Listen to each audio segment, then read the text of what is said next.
Shalom, selamat pagi Bapak Ibu Saudara yang diberkati Tuhan.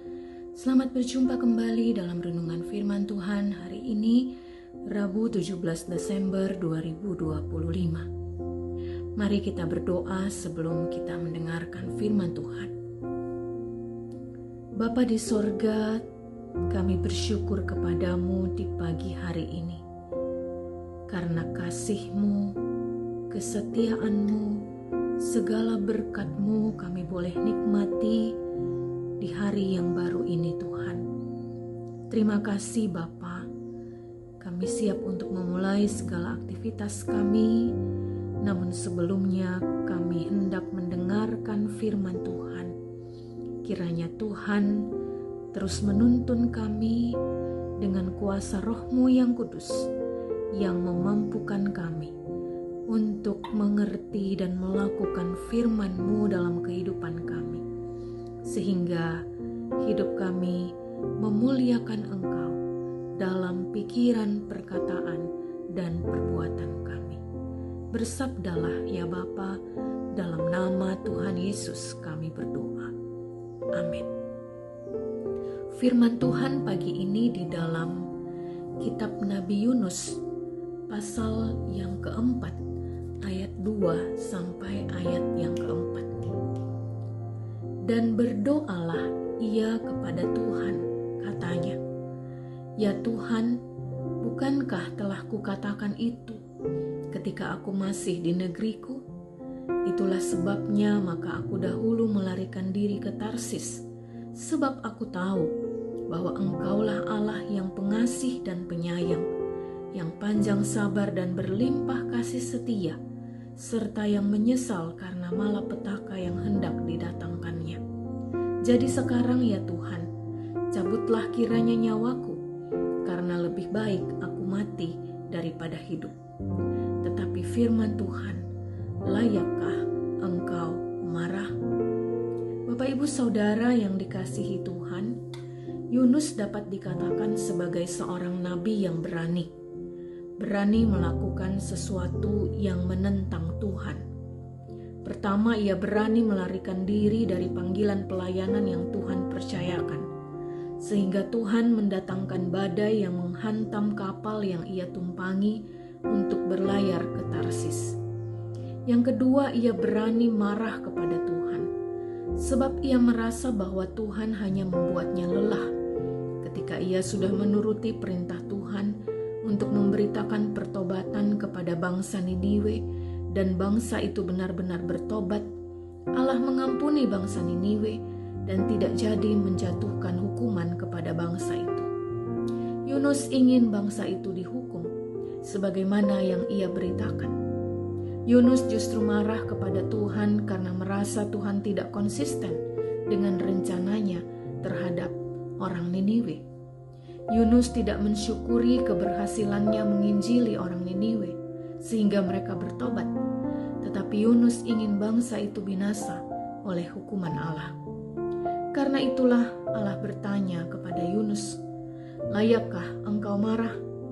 Layakkah Yunus marah kepada Tuhan? Layakkah Yunus marah kepada Niniwe? Tentu saja tidak, sebab Tuhan adalah Allah yang berdaulat atas hidup manusia. Apapun yang ia perbuat, manusia hanya bisa menerima, sebab Tuhan Maha Tahu apa yang terbaik bagi umat yang dikasihinya. Bapak Ibu Saudara, terkadang dalam kehidupan orang percaya, ada juga orang-orang yang marah kepada Tuhan. Marah ketika hidup berimannya tidak berjalan sesuai dengan apa yang ia harapkan. Marah karena keberhasilan orang lain. Marah karena orang lain hidupnya lebih baik, lebih bahagia, lebih berhasil. Raja Daud mengingatkan dalam Mazmur 37 ayat 1 dan ayat 7 dan 8 dengan berkata, "Jangan marah karena orang yang berbuat jahat. Jangan iri hati kepada orang yang berbuat curang.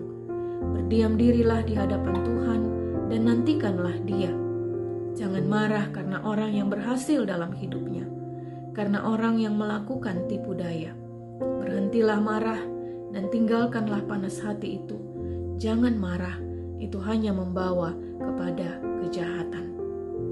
bagian lain Rasul Paulus menasehati dalam surat Roma pasal 12 ayat 15 dengan berkata, "Bersukacitalah dengan orang yang bersukacita dan menangislah dengan orang yang menangis." Sepatutnya Yunus bersukacita atas pertobatan Niniwe, bukannya marah atau protes kepada Tuhan, sebab tidak seorang pun yang layak menggugat perbuatan Tuhan dalam hidup umatnya. Dari sinilah kita belajar memahami rencana Tuhan atas hidup umatnya adalah rencana penyelamatan, bukan rencana malapetaka. Tuhan mengasihi bangsa Niniwe yang berdosa. Ia pun mengasihi kita, orang berdosa.